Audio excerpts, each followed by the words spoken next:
আজি আপোনালোকক মই লৈ আহিছোঁ কুকুৰা মাংস কেনেকৈ বনোৱা। আৰু এই কুকুৰা মাংস বনোৱাৰ কাৰণে আপোনালোকৰ কাৰণে মাংসৰ যিটো আমি যা যোগাৰ কৰিব লাগে সেইখিনি কৰি লৈছোঁ। ইয়াত আলু পিঁয়াজ আপোনালোকে দেখা পাইছে। ইয়াত পেচি লোৱা হৈছে আমি জলকীয়া, আদা, ৰহুন আৰু এনেদৰে আমি আকৌ বহাই দিছোঁ আমি কেৰাহী আৰু মই বনাবলৈ লৈছোঁ। এতিয়া এইটো মিঠাতেল, আপোনালোকক মিঠাতেল দেখাইছোঁ কিমান দিব লাগে। মিঠাতেল আমি দিছোঁ। এই মিঠাতেলটো আমি যিমান পৰিমাণ দিব লাগে সিমান পৰিমাণৰ মিঠাতেল আমি দিব লাগিব। আৰু এই গধূলিত মই ব্যস্ত হৈ পৰিছোঁ। আমি আপোনালোকৰ যিটো আমি মা মছলা সানি দিব লাগিব সেইকাৰণে আমি যোগাৰ কৰি হ'লে এতিয়া প্ৰথমে আমি জলকীয়া আমি ফালি পেলাই দিছোঁ। তাৰপিছত আমি এই কুকুৰা মাংস আমি দিব লাগিব। আগতে সেইখিনি মা মছলা আমি কাষত ৰাখি থৈ দিছোঁ আৰু কি হয় আমি দিব লাগিব। এনেকৈ আমি যিমানখিনি পৰিমাণৰ দিব লাগে সেইখিনি আমি প্ৰথমতে চেনি দিছোঁ। তাৰে চেনি দিয়া দিলে মাংসটো সিজাত সময় লাগে, বেছি সময় নালাগে আৰু তাৰ কাৰণে চেনি দি দিছোঁ।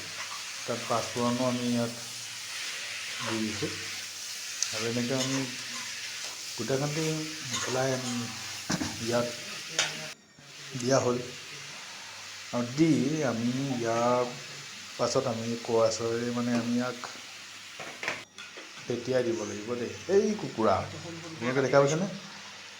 এইটো আমি ইয়াক পেলাই দিম। পেলাই এতিয়া আমি তাক পেচি দিব লাগিব। কাৰণ খাব লাগিবতো ধুনীয়াকৈ একদম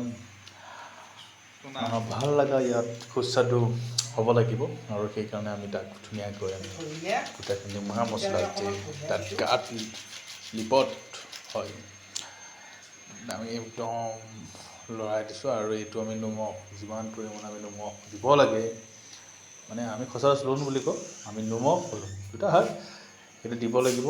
তাৰপিছত আলু আপোনালোকক দেখাই দিছোঁ, আলু দি দিছোঁ। ইয়াত আলুটো দি পেলাই আমি বঢ়িয়াকৈ লৰাই দিম। তাৰপিছত আমি মা মছলা আমি আগৰ দেখাম যে কি দিম। আমি ইয়াত দিছোঁ যিটো ধনিয়া হয় পাউডাৰ, ধনিয়া পাউডাৰটো আমি ইয়াত ছটিয়াই দিম মজাকৈ। ধনিয়া পাউডাৰটো ছটিয়াই আমি তাক বঢ়িয়াকৈ আমি চাৰিওফালৰ পৰা লৈ ইয়াত লগাকৈ লাৰি দিব লাগিব। ব্লেক পেপাৰ এইটো দিবই লাগিব। এইটো মজা সুস্বাদু হয়। এইটো মছলা ব্লেক পেপাৰ এভৰিথিং চিকেন মছলা এইটো দিব লাগিব। কাৰণ কি মছলা নিদিলেতো মছলা নিদিলেতো সোৱাদেই নহয় ন। এইটো বস্তুটো মছলাটো আমি এওঁলোকক দিব লাগিব। আমি সকলোৱে যিমান পৰিমাণে ভাবে সিমান পৰিমাণে এই ৰেচিপিটোৰ কাৰণে, কুকুৰা মাংসৰ ৰেচিপিটোৰ কাৰণে বহুত দিনৰ মূৰত আমি আকৌ তাৰপিছত হালধি আমি ইউজ কৰিব লাগিব। এতিয়া হালধিটো সিজিব লাগিব ন, সেইবোৰ সিজাৰ কাৰণে হালধিটো আমি আকৌ যিমান পৰিমাণ দিব লাগিব। তাৰপিছত এইকাৰণে আমি আকৌ ধুনীয়াকৈ লৰাই দিব লাগিব। ধুনীয়াকৈ লৰাই দিব লাগিব চাৰিওকাষে যাতে ধুনীয়া এটা লাগি ধৰে। সেইটো আমি পূৰা লগাই দিব লাগিব। আকৌ আমি ধুনীয়াকৈ দিয়া আৰু তাৰপিছত আমি